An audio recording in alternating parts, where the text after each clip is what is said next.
My name is Maya Rockeymoore. I am President and CEO of the Center for Global Policy Solutions.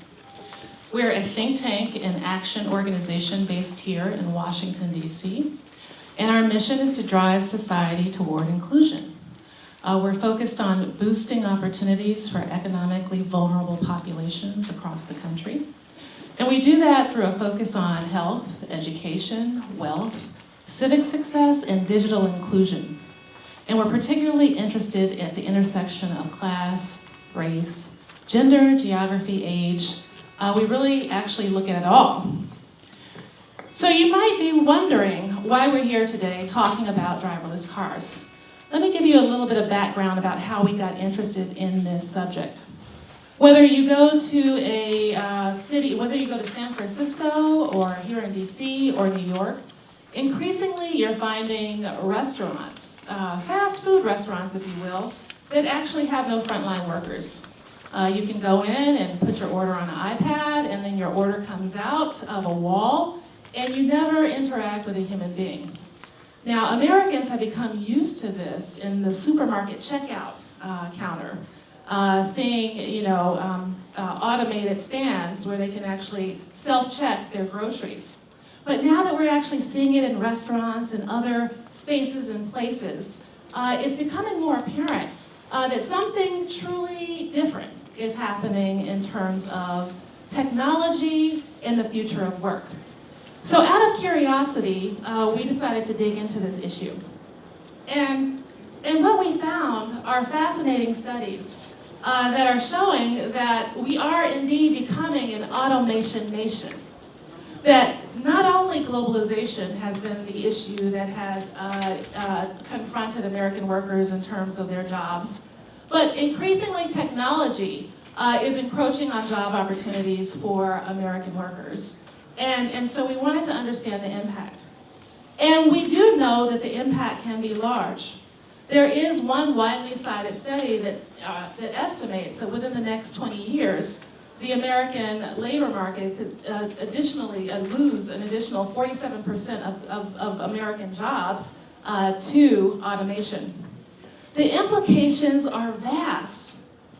The implications for employment are significant and sizable, but also in terms of taxation, regulation, and other policies that are important for actually coming to grips with and dealing with this revolution that we're seeing in terms of automation.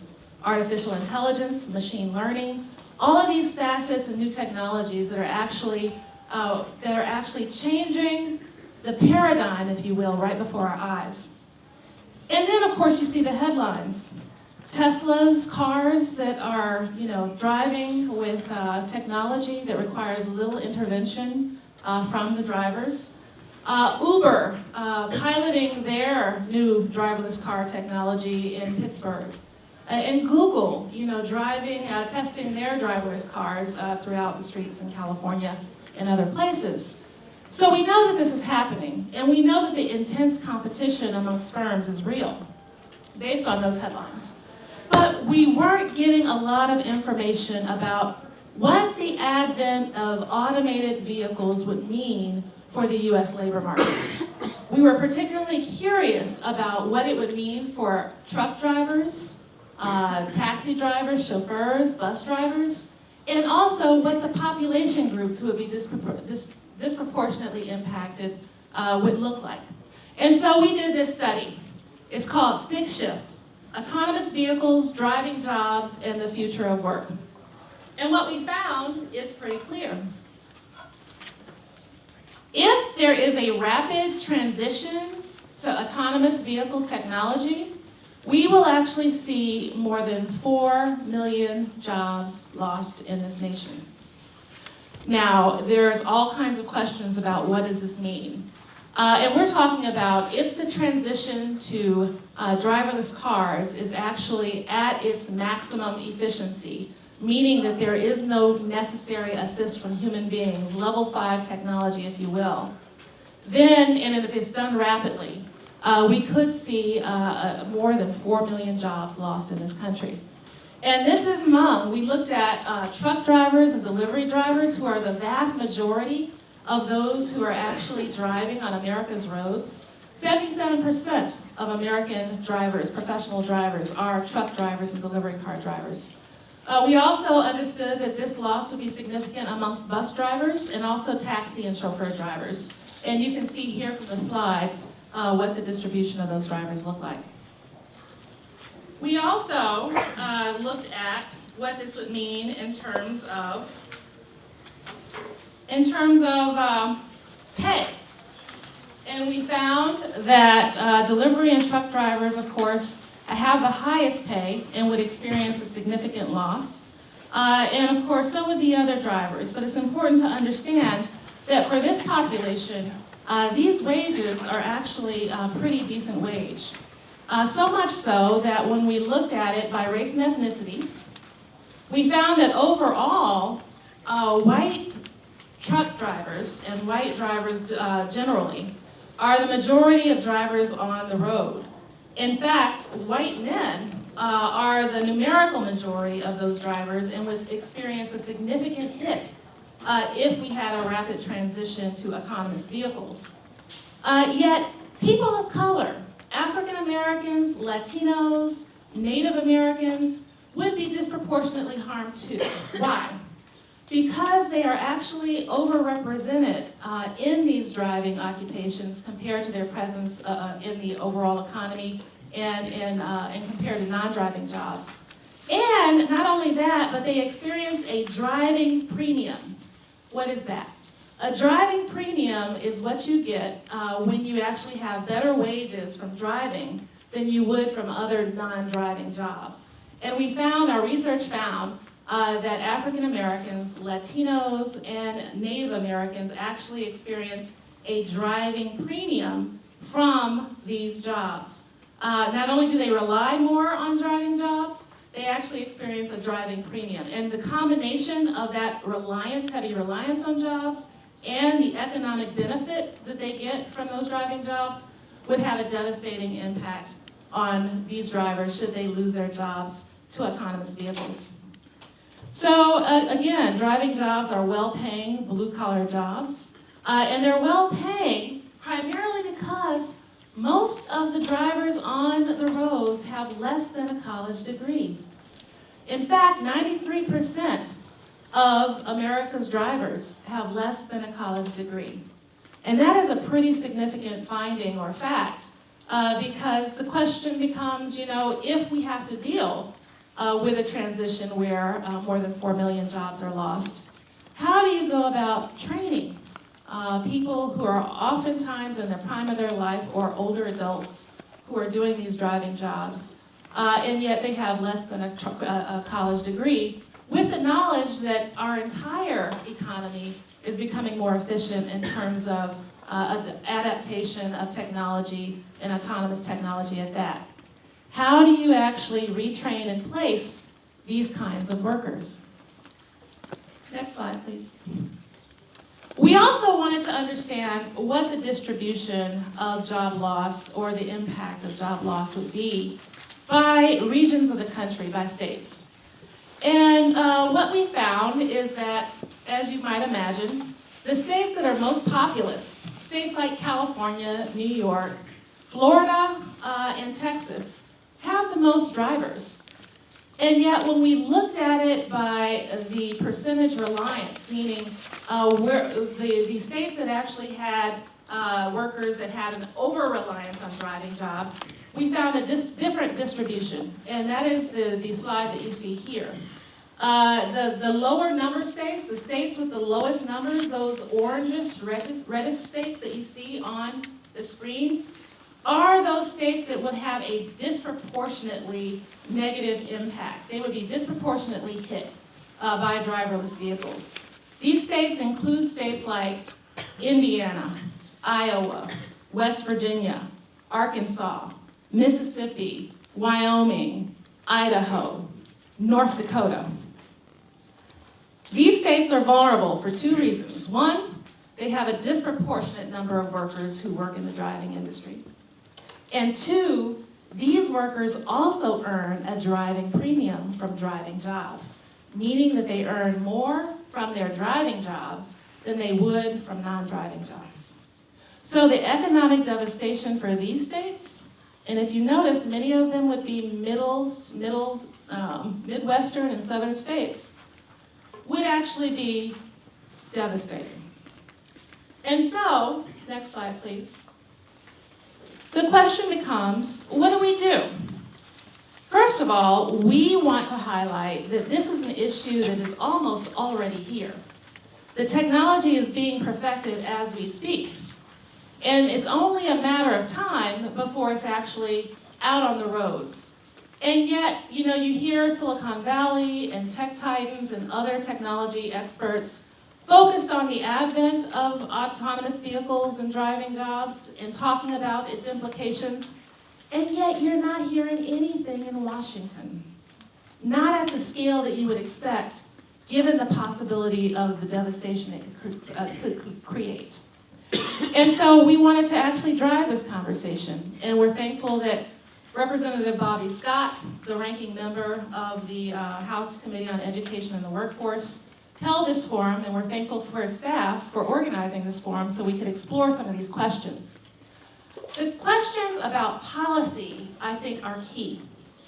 We know that in order to meet the challenge of an automation nation, in order to meet the challenge of driverless cars and increased automation across our industries, we're actually going to have a stronger, not weaker, social safety net. I'm going to repeat that because this is critical. If we are indeed going to roll out driverless cars and other automated technology in a way that has a massive disruption, that creates a massive disruption for our labor market, and if it's done in a way that displaces workers across industries, not just blue-collar industries, but also white-collar industries, there is going to be a need for stronger social insurance programs and a stronger safety net. Yet that's not the conversation that we're hearing in Washington today. And so, when it comes to unemployment insurance reform and training, we need to make sure, and we argue for, making sure that we know the states that are going to be heavily hit. Why not have automatic unemployment insurance available for those states, for those workers who qualify in those states? We know the kinds of workers who are going to be disproportionately impacted. We need to be making sure that our unemployment system is modernized to meet the needs of this challenge. We know that we're going to need worker retraining and education. Now, I have to say this. Retraining and education, as it's been done in the context of globalization, has been insufficient. Trade adjustment assistance in this country, which was intended to be a response to the lack of jobs that would come as a result of globalization, has been a failure. And so we have a mismatch of programs, job training programs, and other programs that do exist, but they're going to have to be strengthened and modernized to meet the automation nation challenge. We know that higher education has to be more affordable if we're going to actually create better access for workers to actually get upskilled, to gain better skills that are going to actually be more viable in an economy and in a labor market where workers are increasingly competing not against other human workers, but against artificial intelligence.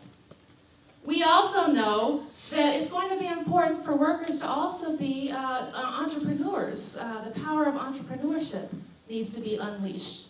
And so we need to invest more in actually not just retraining in the sense of getting another job, but having opportunities for entrepreneurship. And we need to have better programs and incentives that support that for displaced workers.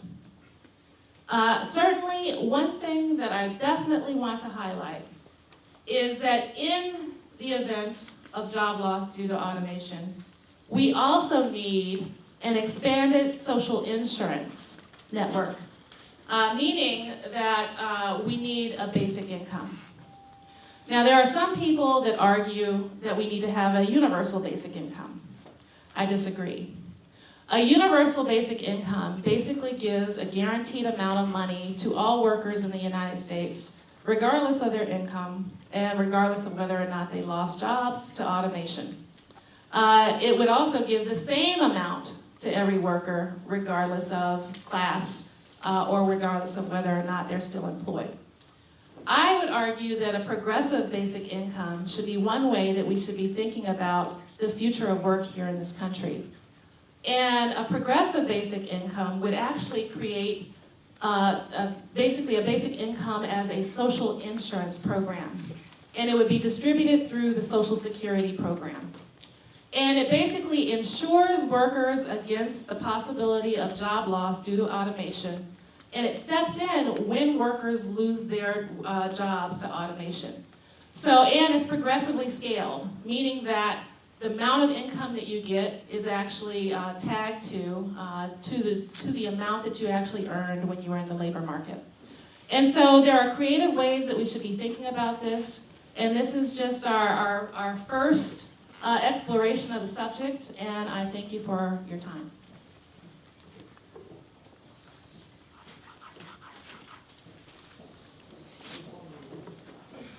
And now we have the congressman to welcome everyone to his forum. You don't need a congressman. Thank you, Maya, and I want to thank all of the panelists for being with us today.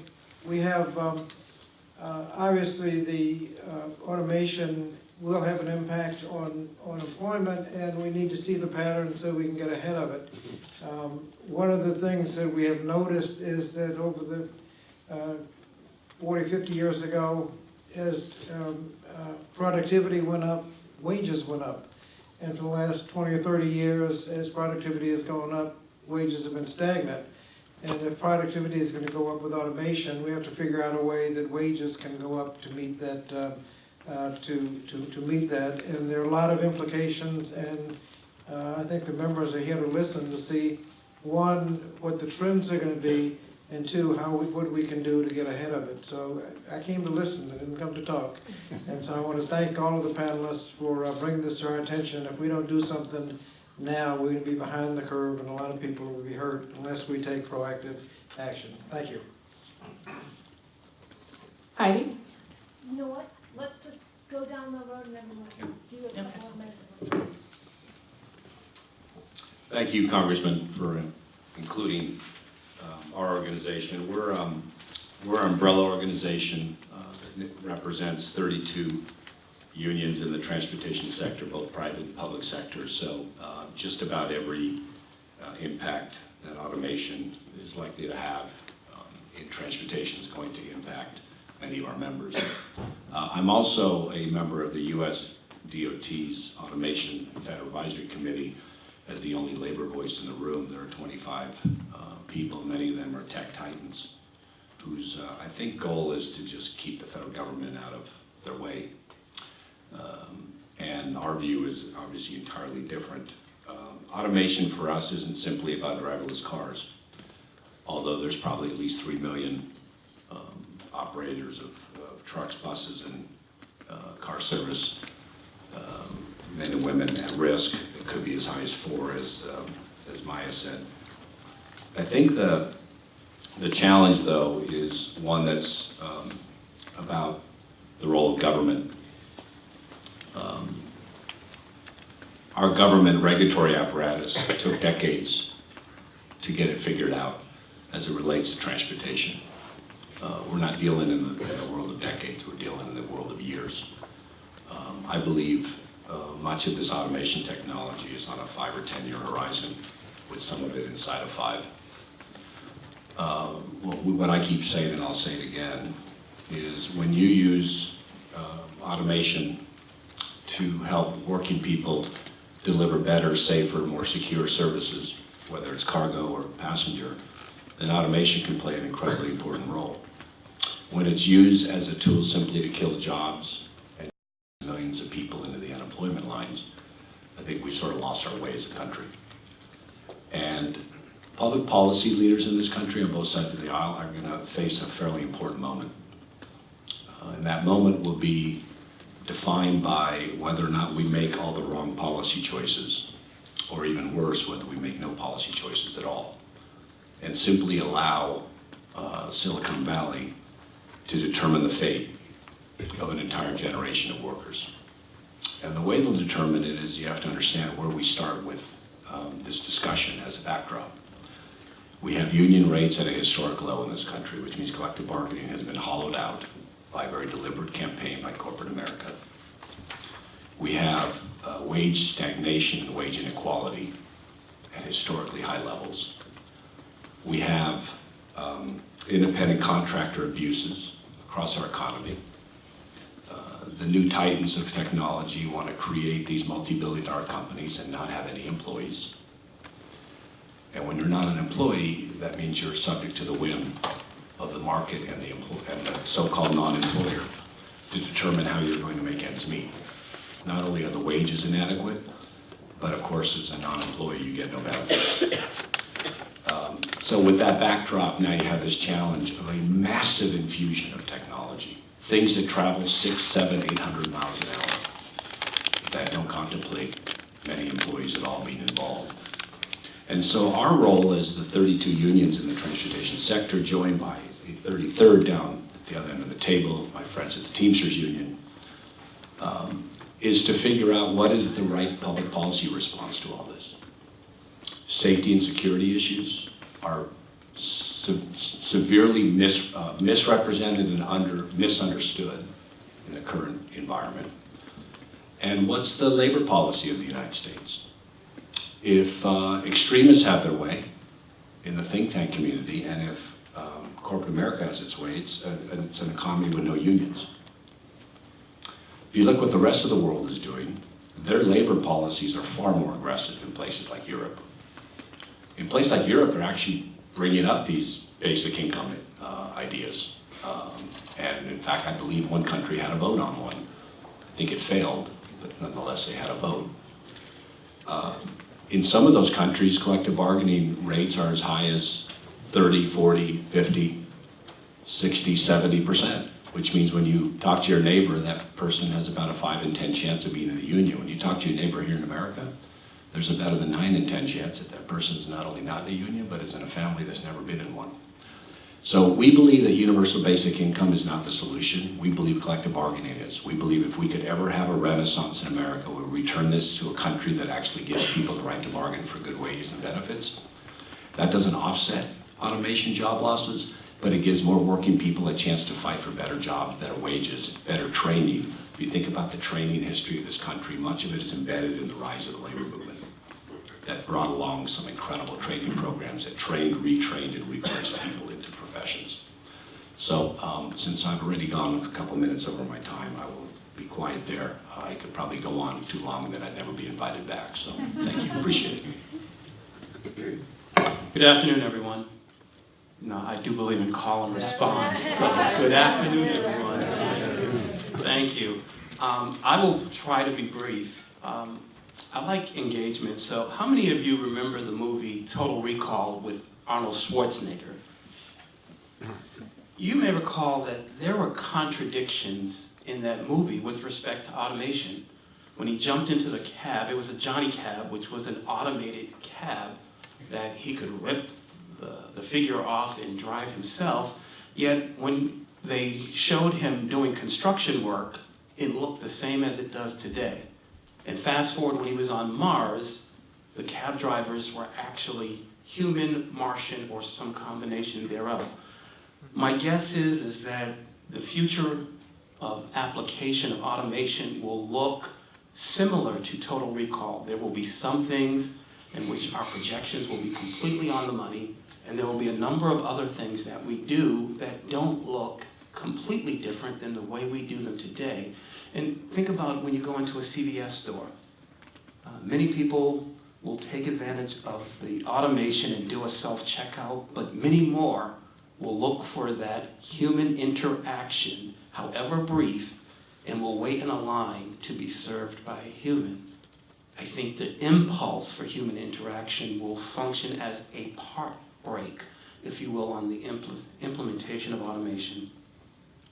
Let me also say this. I think that one of the things that you'll hear today is that in like making any fabric, there are multiple threads that have to come together just right for the intended outcome. Each of us will probably speak to many of those threads in a very interesting way that will lay the groundwork, for you will, for how do we proceed moving forward, not only from a public policy standpoint, but from a programmatic standpoint, because sometimes what we do outside of public policy matters as much. The implementation of automation or innovation, to say it another way, has always equaled job loss and job gain. That will be true in automation as we move forward. I think the questions for us will be the following.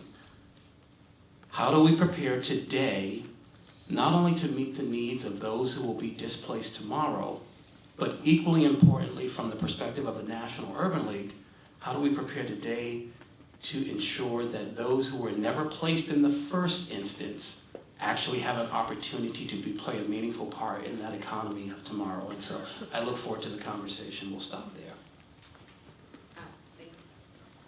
Thanks, Ron. Hi, I'm Portia Wu. I was until recently at the Employment and Training Administration, Department of Labor. I'll also be brief. I don't have a way I can connect this to an Arnold Schwarzenegger movie, which is too bad because I actually am a huge fan.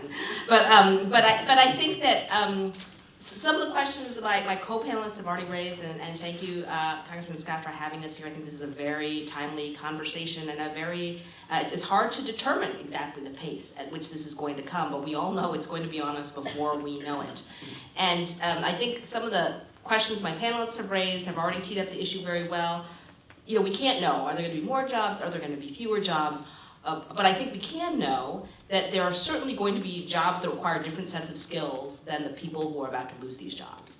And so no matter what the scenarios are, we know there's going to be huge economic shifts, and that's going to mean retraining, connecting people to employment, but also supporting people as they are in between. And there may be some cases in which economies are devastated in certain areas, and there simply aren't jobs to retrain people for. I think that has been one of the challenges of programs like TAA, where you have a massive job loss in one area. If there are no jobs to retrain people for, the best training program in the world is not going to fix that problem. To Ed's point about the decreasing rate of unionization, job loss and change because of automation is not new. There have been many, many industrial revolution changes in this country where we've seen massive job loss. And I remember I started my career at a union side labor firm, and I remember talking to my boss, and he used to represent the typesetters, when people used to manually typeset newspapers to print them. And of course, all those people lost their jobs when first they went to the automated setting, and now we don't have print at all in many cases. But then those people had unions to help negotiate a downward path, a path away, a path to the new skilled jobs that were coming. The lack of strong worker representation means it's sort of every person for him or herself. And unless the federal government or the state government or some consortium of industry or work organizations come together, we're not going to have a solution. So I do think as we confront these policy problems, one of the biggest questions we have to answer, and I think the president's budget blueprint today begs this question as well, is whose job is it? Whose job is it to prepare workers for what is coming? Whose job is it to manage the changes that come with automation or other rapid shifts in industry? And I think different people are saying it's other people's job, but if no one steps up to the plate, the job will not be done well. We can say that for certain. And I think another question that is important for us to confront is, are we going to continue to treat people differently and serve them differently depending on how or why they lost their job? We've sort of broached this conversation in the Obama administration budgets.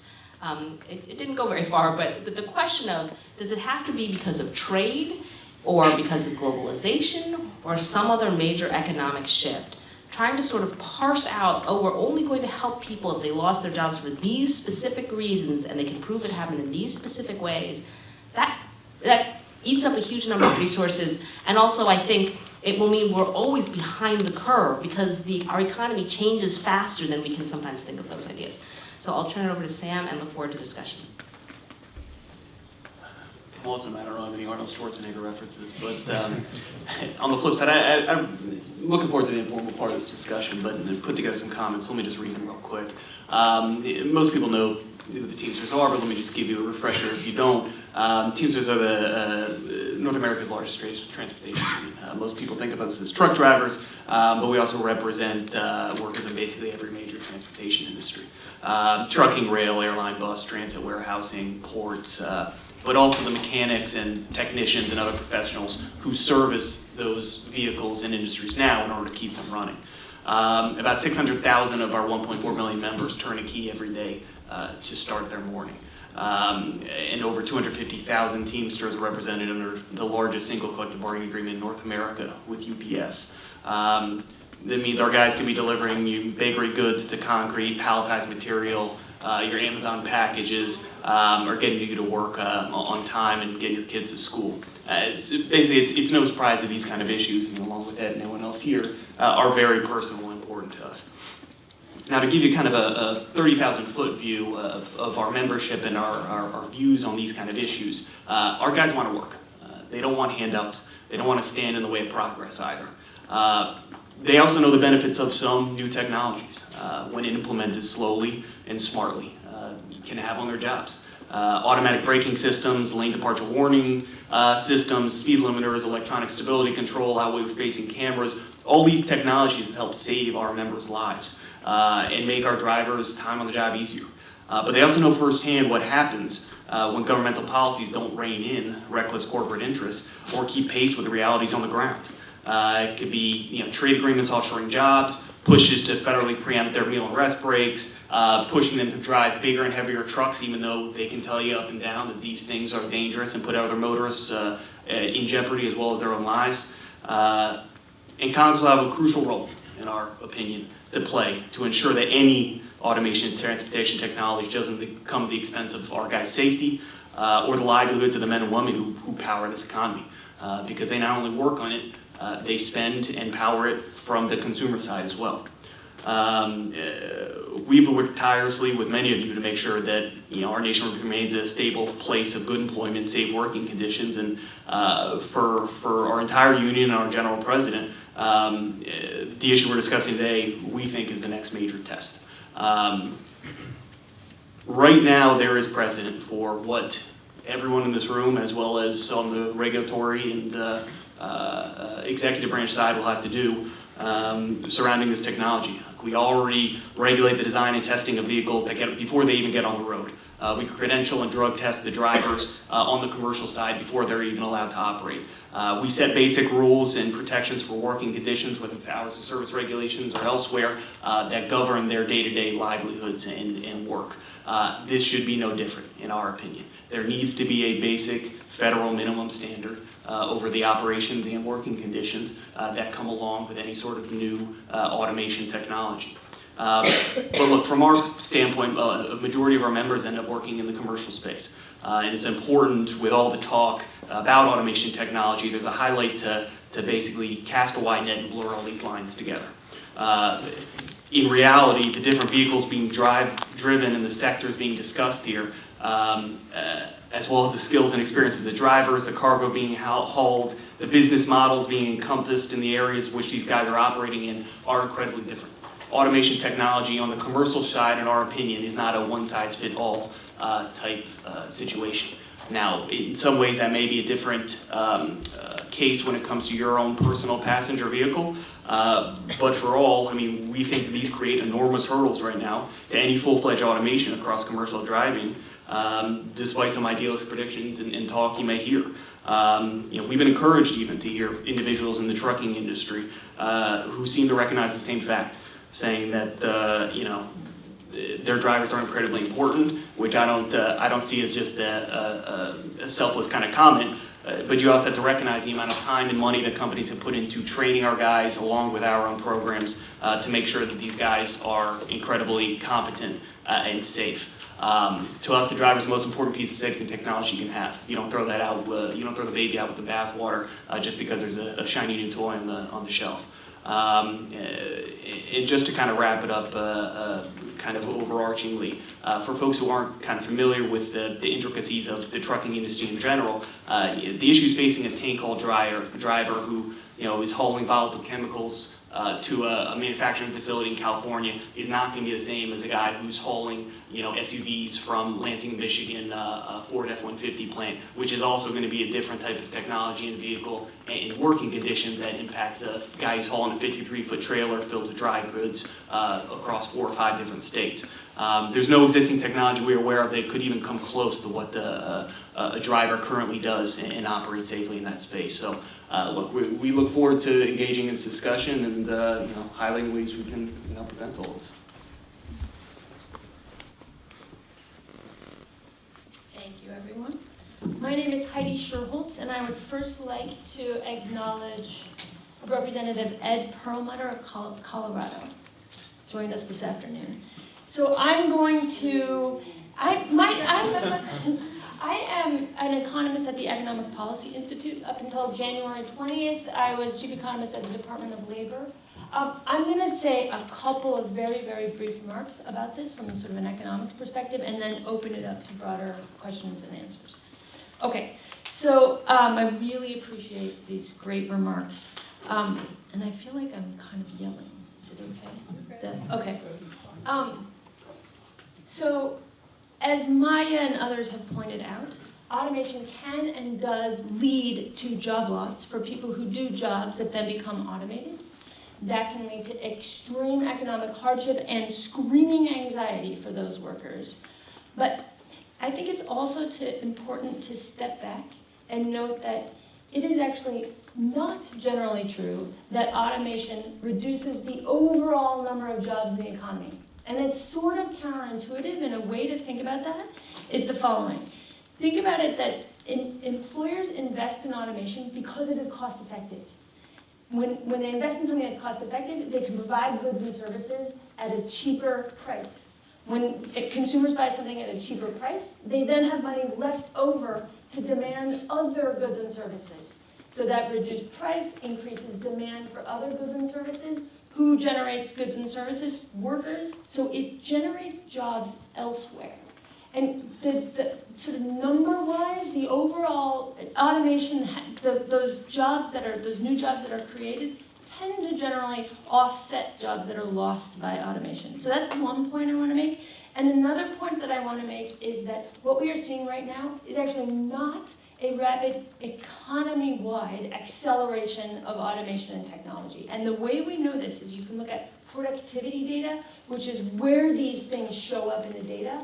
And what we see is that productivity is continuing to rise, but actually at a much slower pace in the last 10 years than it had in earlier periods. So automation is happening, but one point that is important to make, and some of the panelists have made it, is that it has always happened. We have always seen a transformation of the way work gets done, and that kind of transformation that is happening now is actually not happening at an unusually fast pace. In fact, it's happening at a little bit of a slower pace than is normal.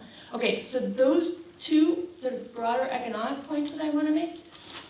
The third point I want to make is that neither of those first 2 points, which are the things many economists will tell you, neither of those first 2 points negate the fact that real people face real harm when they lose their jobs due to automation, and policy should step in to ameliorate that. And the panel has done a really nice job of highlighting the need to boost social insurance, the need to boost education and training. And so I think it's also important to focus on the sort of third leg of that stool, which is boosting a good jobs agenda. So one of the reasons that workers who lose their jobs due to automation are so screwed is because there's not another good job out there with high wages and benefits that they can then jump to. And a big reason for that is because over the last 40 years, we've seen policy choice after policy choice that erodes the quality of jobs that low and moderate wage workers can find. And so good jobs agenda would look like that could help fight back against this, as we could boost the minimum wage, boost overtime productions, get paid sick leave, get paid sick days, get affordable childcare. We need to boost unionization, as Maya's and other panelists have talked about. One of the reasons that workers who lose their jobs because of automation face huge financial hits is because they had a good union job, but union density in other sectors is low and they're unable to find another union job. So we need to boost unionization. And then finally, a sort of area to also move into is we need to push towards full employment. And full employment is important not just because of the actual jobs, but also because a tight labor market means workers get higher wages because employers know they have to pay good wages to get and keep the workers that they need. So one thing that we could do is to enact a broad job program. It could ramp up at times when the economy is weak, but it could exist at all times in a place where the unemployment rate is consistently high in order to have options for people to move into when they get displaced. So these are the kinds of good jobs policy that could boost job quality and reduce the pain of displacement due to automation. So if we have the good jobs policy, social insurance, and education and training is sort of three legs of a stool that can help address this problem. Okay, those were my points, and I will just oh, you know what? First I would like to open questions up to, I'll turn to I can start asking the panelists questions, but if any of the Congress people have questions they'd like to ask, I'd be happy to let you My go. only question was, I'm sure before I got here, somebody talked about Terminator.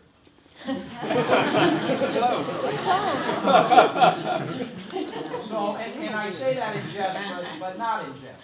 Because, you know, just as a guy in Congress, just Coloradan, you know, I see automation kind of being potentially a really dystopian future Terminator type versus sort of a Star Trek future where there is good work, there is, you know, the desire to explore and do things like that.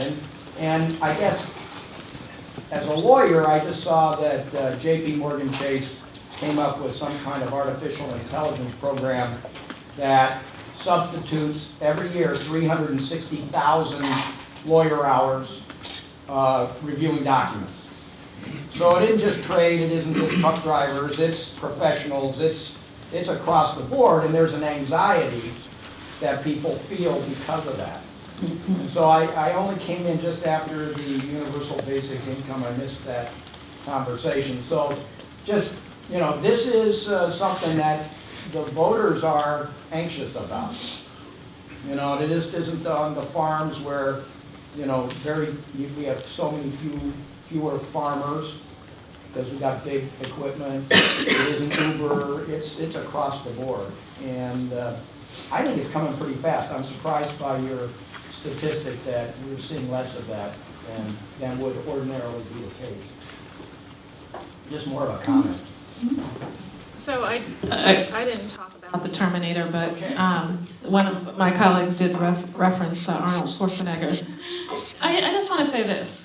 We're pretty clear in the paper that automation can bring increased convenience, effectiveness and efficiency, increased safety even increased ecology in terms of the impact on the environment. So, you know, the notion of automation being something that can be beneficial is something that's real. At the same time, the estimates about human job loss to artificial intelligence and machine learning, they vary. But one of the higher estimates that we've seen is that as much as 47% of American workers can be displaced as a result of automation. And so, you know, I should just stipulate that, you know, I understand the economist perspective about, you know, we've seen technology come and as technological advances meet our society and new jobs have been created, et cetera. But I just want to caution that there may be indications that this time might be different. I think that the pace and the sophistication of the new technologies are so far advanced that we may be looking at a new era of innovation that is more efficient, than it has ever been. And I think that the pace of these technologies being developed and rolled out and the pace at which they could take human jobs may be faster than the pace that we could actually create new jobs or even train people for or retrain people for other jobs. Another thing that makes me skeptical is the fact that, we have failed on training and retraining when it comes to globalization and trade. Except for the unions that have the apprenticeship programs and other things that are allowing people to actually pivot pretty clearly. The rest of the country, and I think we've seen in this last election, the rest of the country, particularly in middle America and southern states, anybody not on the coast, I feel they're feeling the pain in really really real ways. And so the notion that our K through 12 education system is geared efficiently towards training for the jobs of the future, I think right now is actually laughable.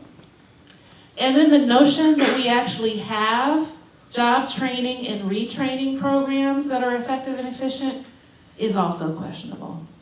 And so in the face of highly efficient technology, where they're actually innovating artificial intelligence that cannot just outpace human intelligence, but it can learn from itself through machine learning, is something that we haven't seen before on this level and scale, and I think we need to pay careful attention, and policymakers especially need to pay careful attention.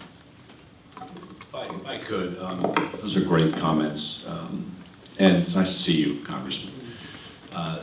So the underbelly of this automation issue is actually quite complex. I've talked to Larry Michel about this issue, the head of EPI, and I do think the pace is going to be significant. And I think whatever we see in the rearview mirror about what's historically happened, I believe this one's going to be different. And in our industry, it will blow your mind to see what the prototype technologies look like. And as a result, I hate to say this, but we have, I think, a generation of employers that are trying to get rid of all my members so that most of this operation and maintenance and inspection and all the things that our members do will be done by robots. I read something the other day was rather bone-chilling, which is about 7% error rate among radiologists in the United States, 0% in a current robot that reads images. So if you're a radiologist, you should be quite worried about that statistic. I also saw a video that I used in a presentation the other day that showed that a robot can lay brick so fast and so efficiently that it can do in about an hour or two what 3 or 4 bricklayers can do in about 2 days. So for us, because we're so diverse, we have so many different types of unions who build, operate, maintain, and do everything. We're worried about all of it. No one's mentioned drones yet, at least not much. Well, drones can do a lot of things. They're now looking at drones to possibly replace an entire workforce that does inspection of infrastructure. Why? Because the drone can fly around with its perfect eye and try to look for things like cracked rail or a nuclear power plant that's got a breach. So if it's a tool to make things safer, great. If it's a tool to just have mass job destruction, I think we have to have a discussion in this country. And the last point I'll make, and this is where members of Congress are critical, there's a lobbying campaign right now to spend a massive amount of federal money to help propel this technology forward. So if you think about what that is, taxpayers paid for the creation of the internet, and then the internet turned around and destroyed a bunch of jobs of taxpayers. Now taxpayers are being asked to foot the bill as high I've seen as $500 million to create all these centers of excellence to propel technology forward. If you think about what that means, they're asking the taxpayer to foot the bill for something that's going to destroy many of their jobs. So I think we have a kind of a national conversation we need to have about who should foot the bill. If the tech titans have all that money sitting around stashed away, maybe they should pay for it as opposed to the taxpayer. So it's something to think about going forward. I was thinking of another movie analogy, but I won't, since it hasn't died from the first round. But I think we probably should not get caught up in the conversations of how much or how fast. we should probably concede that the automation, is coming, and focus instead on the questions of what. What are the responses? The way Heidi laid out the three legs of the stool, I think, is an effective way.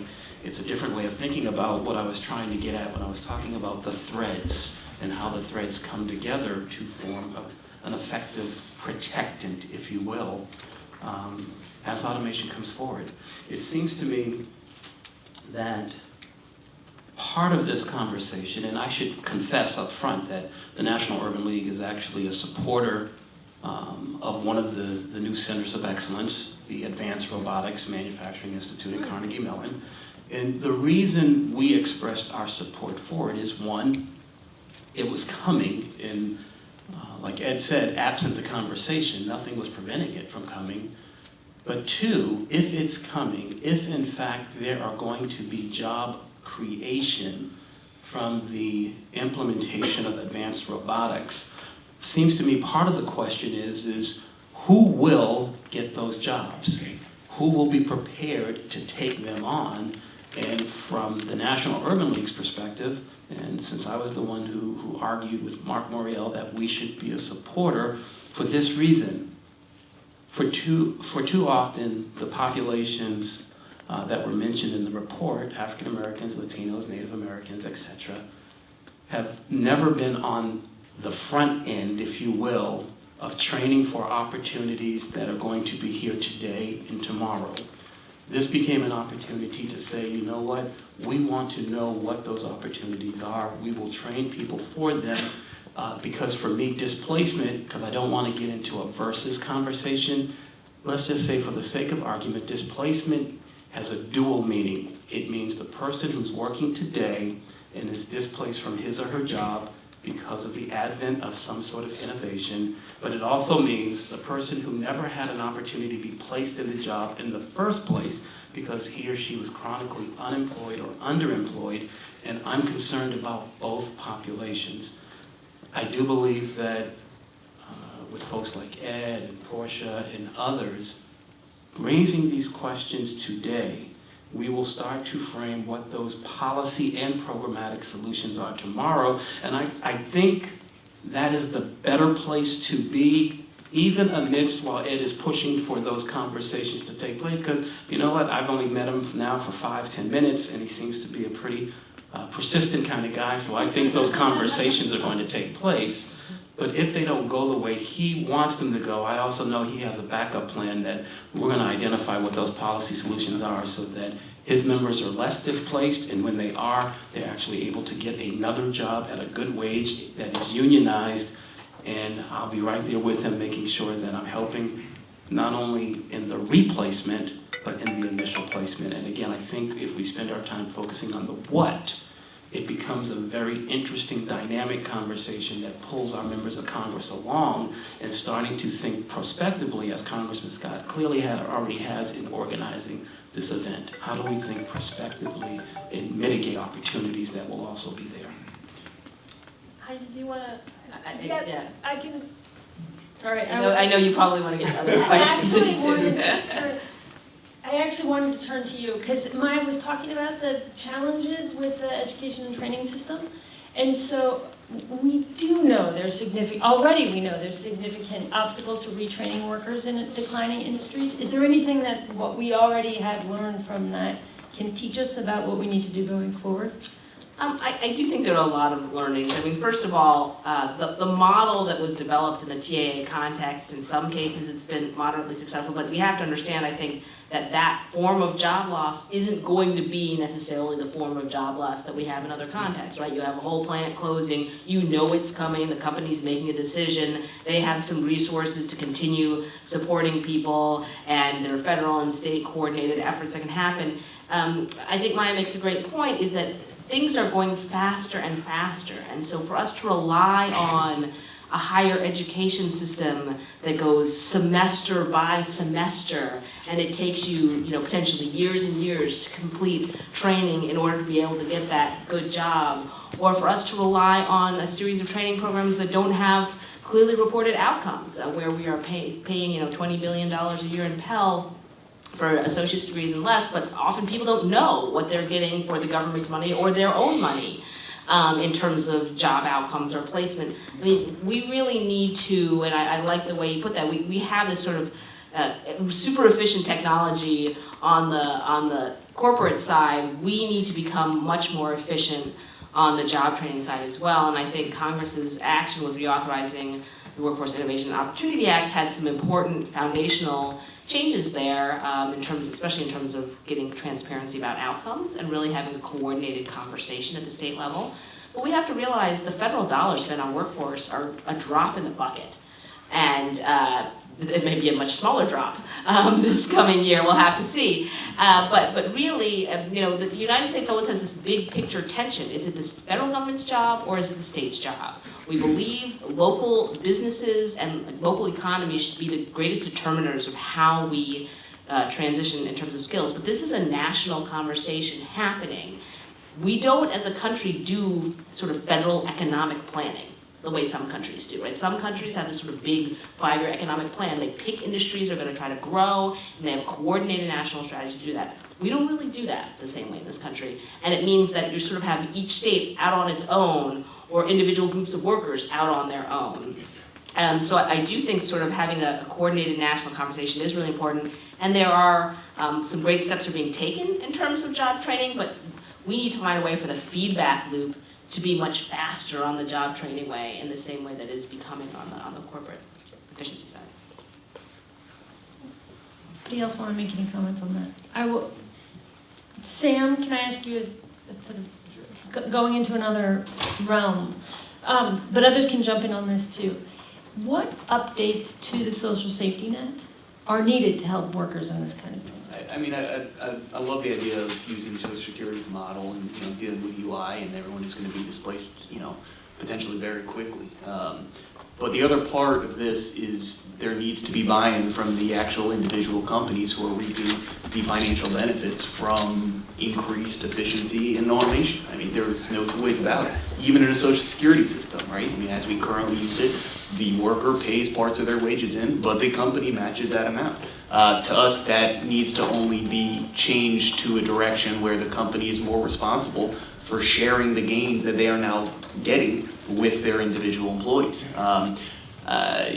The real tricky part to us is the social safety net is not going to be able to address people who don't just lose their jobs. If I don't lose my job, but I have a constant hammer being held over my head, that if I come and ask for a raise, or if I report that I threw my back out unloading this truck, I won't do so. If I get my hours cut and I'm too scared to say anything, because I know that in a day's time I could have my job automated away, I probably won't. There is no social safety net for a individual's fear outside of increasing unionization in this country and having them have a new tool in their toolbox in order to address it. I do agree with Ed. I mean, that we're reaching a crux of crisis moment potentially, where workers are going to need to reband and address a lot of these issues, or else a lot of the dynamics aren't going to change. Anybody want to make more comments on the social safety net? I'll offer one additional observation, which is we have generationally now reached a point where most workers do not have the benefit of collective bargaining. And as a result, their only hope is to have public policy changes that actually focus on the needs of working people. And that, in my judgment, in the last many years hasn't been happening in Washington. And so I think there's a really serious overarching policy question that we are going to be very aggressive about, which is what is the role of federal policy to deal with these problems? It can't simply just be give someone some income insurance, because when you tell a freight rail worker who with overtime is making $75,000 or $80,000 a year with the best health care in the country and an incredible retirement system, that he or she is going to now get essentially a UI level benefit, whatever that's defined as and how much. That's not a policy solution to this problem. What it does, it actually reaches further into our problem of wage stagnation, dropping wages. We haven't had real wage increases in 30 years in this country. And as a result, we've sort of called these issues distractions. It may be insensitive. I don't think we have to ignore them. I do believe we should have a discussion about what a social insurance program looks like. But a social insurance program is not a replacement for a middle-class job. All it does is give people some bridge from here to there to hopefully weather the economic storm they face individually. But it's not a solution. The solution is to create more jobs in this country that people can go into and then give them collective bargaining so their wages are better. And without that, I'm worried that we're stuck in this really bad paradigm that's very hard to get out of. Since Ed mentioned healthcare, let me just say this. I mean, if people lose their jobs, they want to look for new work, and they would need healthcare for themselves and their family members as they're looking for new work. And that won't happen if they're unemployed and they don't have access to Medicaid or affordable health care. And so as the larger conversation that is taking place in Washington as we speak is rolling forward, we need to understand that this conversation is happening in a void in terms of what's happening on the ground and what's likely to happen within the next 5 to 10 years. We need a stronger safety net, not a weaker safety net, in order to meet the challenges of automation. I have a broad question that I could just throw out to the panel.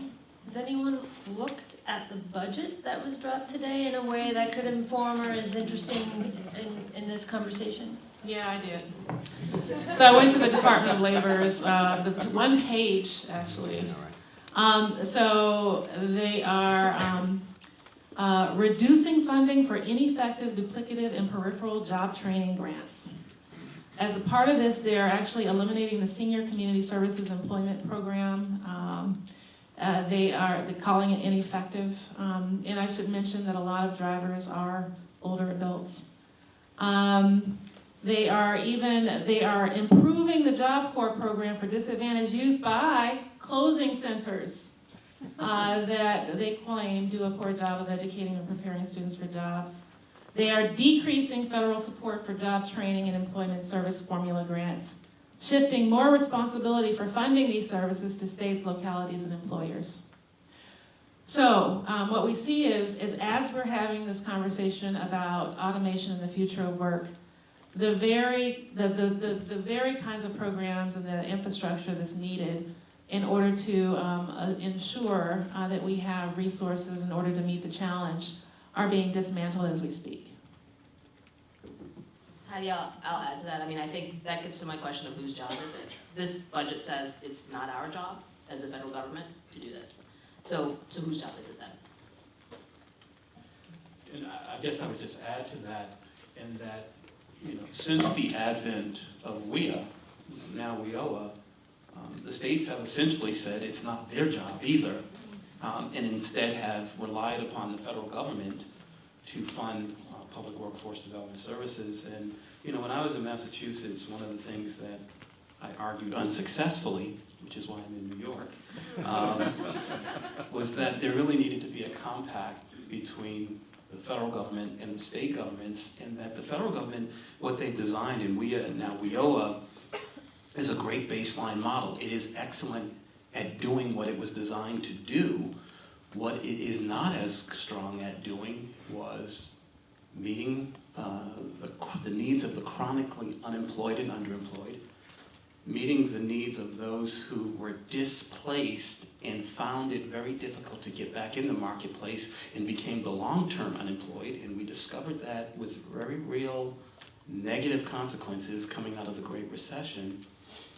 And third, but not least, we have yet to move to a place where we have better melded, if you will, education and workforce development such that workforce development becomes a system that each and every one of us can turn to meet our ever-increasing educational needs, not when we're unemployed, but when we're gainfully employed and need to continuously enhance our skill sets to remain gainfully employed, or should we suffer displacement for whatever reasons, can transition more quickly back into the workforce. And until we make that mental and then fiscal jump, some of the conversations we're having today will only become add-on problematic, if you will, to what we're trying to discuss and come forward with solutions around the three legs of the stool that you talked about, Heidi.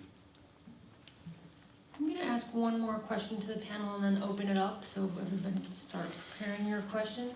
And Ed, I was thinking about this for you, but anyone can talk about it. The reason I thought of you is I was interested in what you said about how we saw decades building up a regulatory structure around transportation right now, but these changes are happening really rapidly, and who's going to be writing the rules?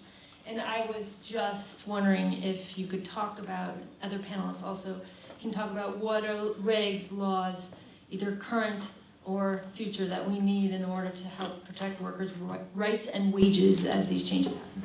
Well, first of all, as an overarching problem, we don't have very good labor laws in this country. They're among the worst in the world. And then the way the courts have interpreted them, they're even worse than they are on the books. Second thing, I think I saw a chart. I think we rank third to last in the world in labor market sort of intervention policies. I believe I saw a chart among economic powers and emerging economies. I believe we're ranked only above two nations.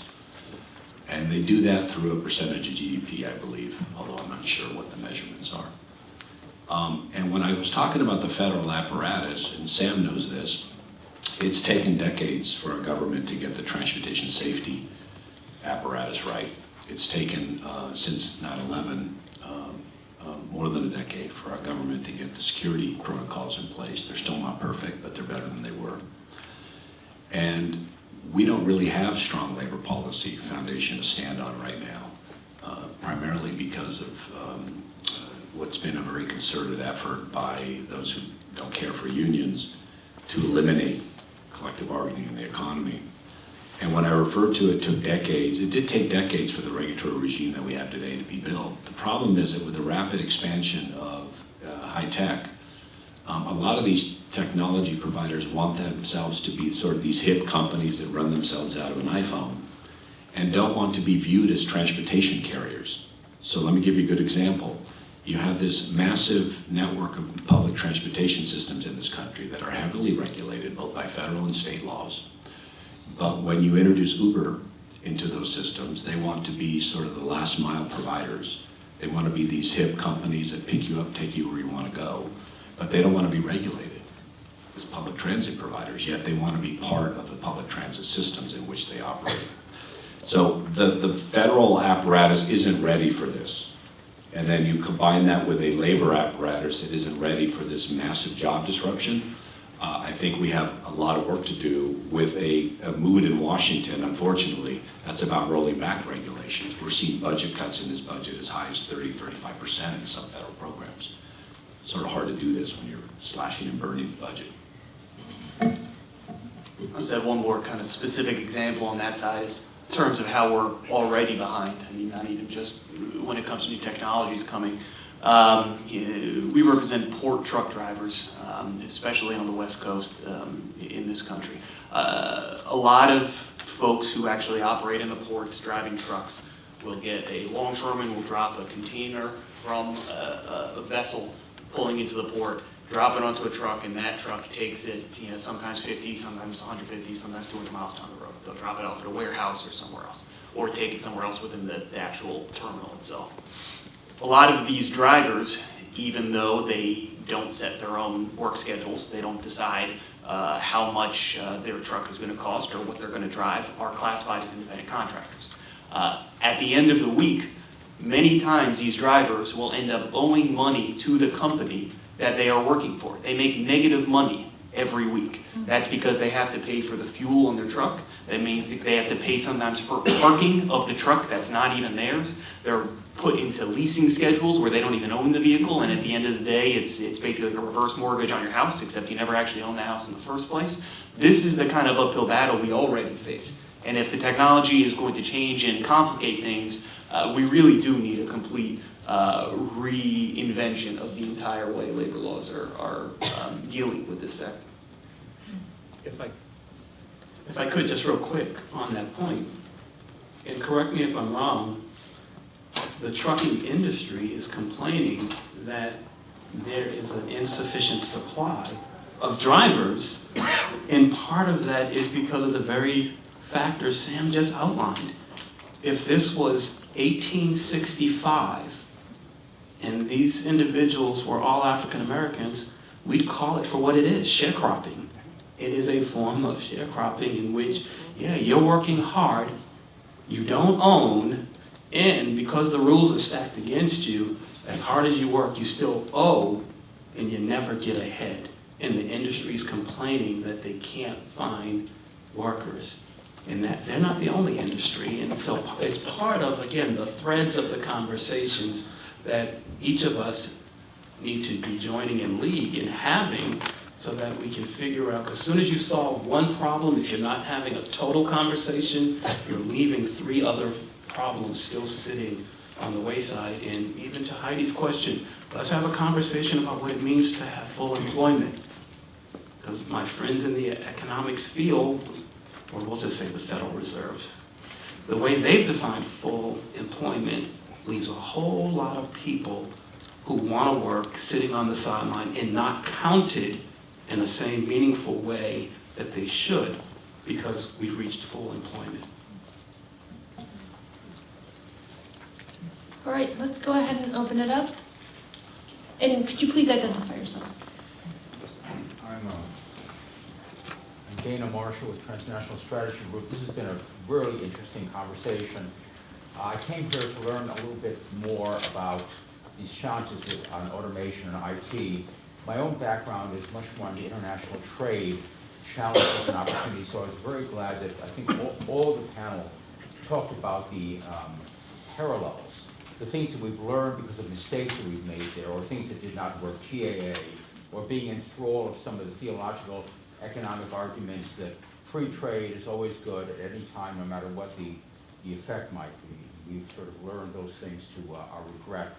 So I do think that those are valuable analogies, and sort of one of the things that I wanted to ask you specifically, besides that one comment, because I do think that there are things we can learn from both, because there are tremendous economic forces pushing on free trade, and there are clearly economic forces pushing on unimpeded automation. But the question I had is, a suggestion come out both, I think, for revenue raising and also maybe to try to capture some of the negative externalities, to tax robotic work. This is not from a Luddite. This came from somebody like Bill Gates and supported by others. I wonder if that is a route that could work. Could it be something that could be sustainable against an onslaught of people saying that these are Luddites suggesting it? How might such a thing, is it a good idea? How much does such a tax work? I just wonder if that is something the panel has looked at all. So in our report, I have a sentence that says, changes would be needed in order to accommodate a basic income where it is presumed that workers may not always be able to contribute through a payroll tax. These limitations can be offset by alternative financing approaches that could tap the enhanced revenue companies would likely realize as a result of increased technological efficiencies. Now, you can, it's up to policymakers to define how that revenue will be realized by the government. It could be an additional payroll tax that is borne by employers.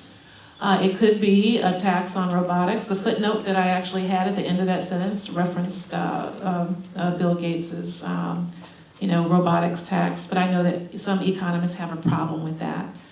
And I think that there are even other strategies that can be explored. But if companies are going to be making huge sums of money by reducing human labor, then that means that they have a greater responsibility. And then that means that government has to look at how they actually increase revenue to support displaced workers. The only thing I would add is questions: who's being taxed? Is it the tech companies that are selling the robotics? Is it the employers that buy the robotics and implement them and then replace people? And then what is the revenue used for? Because as we know in this town, we haven't raised the fuel tax in America since the early 90s. It's why about 60,000 bridges are shaky and some are actually falling down. And so I would have a real confidence issue with first trying to figure out how to collect it and who pays and then what it's used for, and then making sure that the money you need to support the program, that it's going to be used to support, hopefully, to include working people that are displaced, how that's implemented. We have a bad record in this town, and I know Mr. Scott knows this.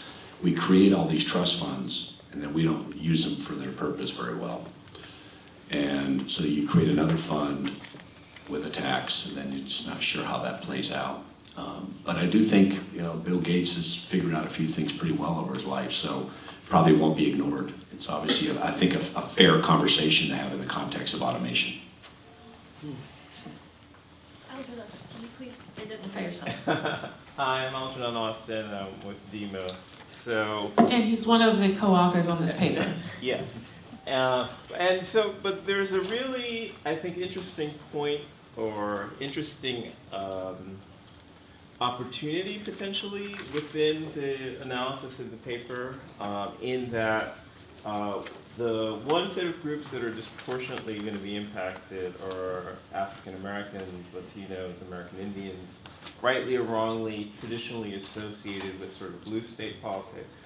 And then the paper also identifies states, red states, that are going to be disproportionately impacted. So I think there's an agreement that social insurance policies are needed, education and retraining policies are needed, and full employment policies are needed.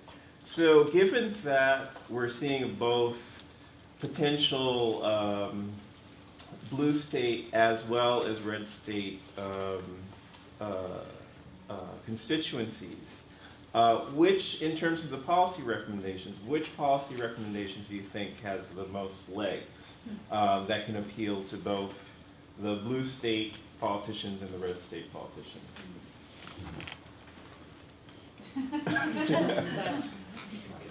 I don't know. I would make one quick comment, which is Washington, D.C. is a place where most good ideas go to die. So I don't know whether it's going to affect blue states or red states more, but I do believe that the red state impact's significant. You have a lot of people that earn their living in the driving profession who do live in red states, and there's going to be, I think, an interesting collision between those forces and the political forces in Washington who may not want much of a role for government, but that the only impact is going to be some federal policy answer. So I do believe you raise a really important point that needs to be better understood. Yeah, and I think the report highlighting that is really helpful to help generate the conversation, but I agree with what Maya and others have said, as we seem to be going in a different direction, the reverse direction. No one's mentioned the fact that 9 states, or are we at 9 or 10 now, have cut their UI benefits now below 26 weeks. So states are cutting ferociously in terms of cutting more and more holes in the social safety net. We're not thinking about strengthening, we're going the other way. So I think it's very difficult to figure out that's not just a Washington problem, that's a state legislator's problem too. So I'm very concerned that not many people are heading in the direction of many of the recommendations in this report. Out of the recommendations in the report, the 2 that I actually think have bipartisan possibilities include entrepreneurship programs and incentives. We argue that, not only should we be considering retraining in terms of traditional jobs, we should be thinking about how to give people the capacity and the skills in order to create new businesses. So sustainable businesses, and so entrepreneurship might be an opportunity. And I also think affordable higher education might be a bipartisan issue. I think that what we've seen in this last election that, that it was something that had legs on both sides of the aisle, and in terms of the candidates at least, talking about affordable higher education. And so, I think the question will be, the devil is all in the details. And so the question would be how that policy conversation would play out. But I think those 2 spaces have potential. But I want to say this, for me in closing, which is we're all in this together. I mean, the fact that the report highlights, that red states are going to be hit hard, as our blue states, is something that just reinforces the fact that, that we're the United States of America. And we should be looking at providing solutions for all workers of all backgrounds. I'll just add one thing too. I mean, I do truly believe that if, especially in certain sectors, you could have a reformation about what a red state or a blue state solution is. I mean, you just have to look at, what I'm sure the congressman knows better than anyone else here, what you see in town halls across this country now when it comes to healthcare. You have red states especially who, members who are getting pushback from constituents who are seeing the life and death benefits that come with a lack of plans around healthcare. To go back to a policy solution that could impact that, I mean, on the taxation side, Massachusetts, I believe, actually already instituted a tax on self-driving vehicles that's, don't quote me, but basically vehicle mile travel, VMT tax. The mechanics of how it's redistributed after that, I couldn't quote you offhand, but it does show that there's an impetus for really forcing companies who may otherwise not want to redistribute some of this income to do so. But we are hopeful that there are going to be technology and other companies who see the good for having people in this country have money to be able to buy their services, and even if it's from a self-interest standpoint, to want to reinvest in people. I'm Greg Sheckman with the University of Central Florida. I'm also a former trustee at Northern Virginia Community College. Nice to see you, Mr. Smith. I have to say this panel is fascinating. I've never gone from sharecropping to total recall. That's incredible. Your comment about higher education, I think, is a good way to talk, and it's appropriate to have Congressman Scott here because we have the Higher Education Act reauthorization. And Tony Carnevale at Georgetown University tells us 80% of the jobs are going to require some form of post-secondary education. By 2018, I think was the year that he was using a couple of years ago, which is next year. So we're talking about, and I guess I'm a little concerned about us not wanting to invest in research that could lead to greater productivity and setting workers up against researchers, because that's certainly not the history of our nation. But looking at tailoring higher education programs so that we are able to get these displaced workers, especially with the anxiety they have, and it's perfectly understandable. How do we get those higher ed programs, especially the budget we just saw, structured in a way that's going to be able to get in front of the curve for what we see is already happening with automation? I'm just going to say this, and I'm going to say it quickly, and that is, I think post-secondary education is realizing that adult learners are a growing segment of who they serve. And I think that it's going to be important for traditionally structured universities to think about how they actually deliver education to meet the needs of these non-traditional learners. I also think that we've seen, as a result of for-profit colleges, that there is a great demand amongst primarily low-income, lesser-educated people who want to have more flexible opportunities for getting an education that are different from than what's provided through traditional educational structures. And yet, too many have been exploited in the process without a degree that's viable for jobs. So we have, I think, significant work to do in terms of post-secondary education and retraining that actually needs to look at how do we modernize our post-secondary education and training structures in this country. And I think universities aren't immune from modernization either. But we do need to look at how do we reduce exploitation, improve access, improve affordability, and improve viability, meaning that the content of what everybody receives is something that allows them to actually have a livable job with a livable wage in our economy.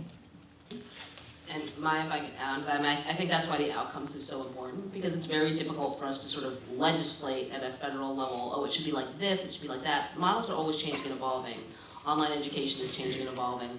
But knowing, people being able to know, okay, what did people get at the end of the day if they engaged in that training program, whether it was 16 weeks, whether it was 2 years, whether it was a 5-year registered apprenticeship program, whatever it was, for people to be able, and consumers to be able to transparently see what happened to people so they can make the best choices. Because I agree with Maya, I think many people are trying to get more skills at all times in their life now, and they're willing to pay their own money to do it.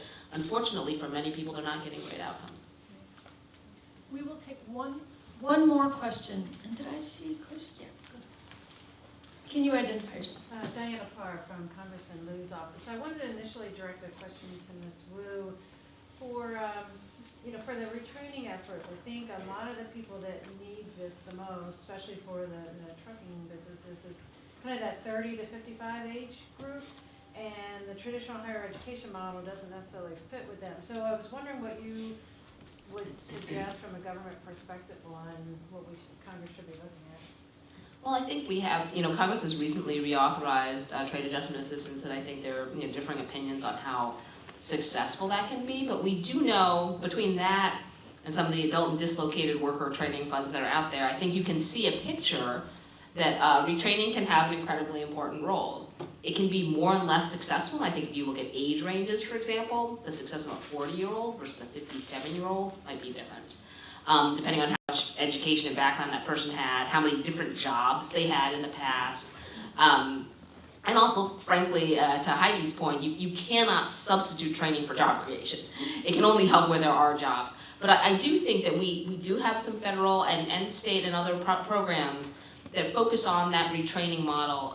On the job training tends to be much more successful with older and experienced workers. It's not a go back and sit, and do 5 different classes a week for 3 semesters. Someone who is supporting a family cannot do that. They have childcare obligations. They need to get food on the table every day and every week. So finding models, and I think online learning can be a huge potential there, but we know that on-the-job training opportunities really work. And I think WIOA emphasized the importance of some of these strategies. Training in sector partnerships, right? Not just sort of saying, oh, I'm training for a job where I've been told there are opportunities here, but where companies, employers in the area have come together to say, we are looking for skilled machinists. We have helped put together the curriculum, so people who complete this program, we will find them useful and we're willing to hire from this pool. And so I do think there are some very successful strategies that we have seen. It's just a question of whether the federal government's willing to continue to invest in them. I just one real quick point. I think there's also a bit of a misalignment between these educational programs designed to help train and retrain people and the reality of the economy. And I'll give you a couple of good examples. I hear a lot about truck driver shortages, as Ron said. They also talk about pilot shortage. Well, there's a shortage of good pilot jobs. You have now the commuter airlines that support the big airlines paying about $20,000 a year. So you're asking a pilot to go into debt, become a safety professional who flies a plane, and then he or she's required to go work for the same amount you could make on commission at Best Buy. And that's just not what a pilot is in training to try to go do. And the third and last point and example is there are existing training programs that could get more support. The building and construction trades unions have are just about the biggest training institution in the world, in the country, with the amount of training they do for their members. The public transit unions have a program with their employers that could use more federal money at a time when the budget's being dumbed down, that is designed to make transit workers ready for the next type of high-tech systems, for mechanical work, computer-based work, to figure out how to get them ready for what's going to be the future transit systems of this country. But we're not supporting those programs. They're giving them nickels and dimes when they need dollars. And so I think there's a lot that could be done to prop those up with finances to get more people to run through them and get more people qualified for the jobs. Anybody else like to make a? I will then wrap this up. I would like to say thank you, Congressman Scott, for convening this great panel. Thank you. Thank you, Maya, for the great report, and thank you, panelists.